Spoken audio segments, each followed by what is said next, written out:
Hey there, car owners. Today I want to talk about something critical. Your car's brain, also known as the Engine Control Module, or ECM. This tiny yet powerful component controls essential functions like fuel injection, ignition timing, and overall engine performance. When it starts failing, it can spell trouble for your car and your wallet. So let's dive into the most common symptoms of a failing ECM and why you shouldn't ignore them.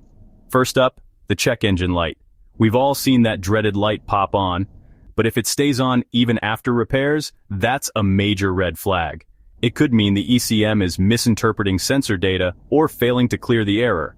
A mechanic might reset it, but if the light keeps returning, you might have an ECM issue on your hands. Next, let's talk about engine misfires, stalls, or rough idling.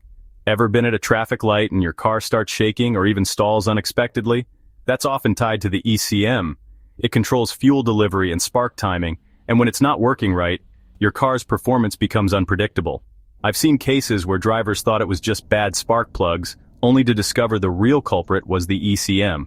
Now, onto fuel economy. A faulty ECM can mess with the air-fuel ratio, causing your car to burn more fuel than it needs. If you find yourself at the gas station more often without a clear reason, your ECM might be wasting fuel. It's a subtle symptom that many overlook until it starts hitting their budget hard. Another sign is difficulty starting the car. Imagine being stuck in your driveway turning the key, but your car just won't start.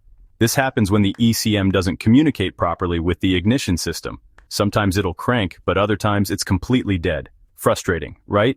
And lastly, sudden loss of power or performance. One of the scariest symptoms is losing power while driving. You press the gas, but the car doesn't respond as it should. This can happen randomly and can be dangerous, especially on highways. Drivers often confuse this with transmission issues, but a bad ECM can be the root cause. The bottom line? Don't ignore these signs. A failing ECM can lead to costly repairs down the line. If you notice any of these symptoms, get your car checked by a professional to avoid further damage. It's always better to catch these issues early than face a complete breakdown on the road. That's all for today. Stay safe and keep your car in top shape.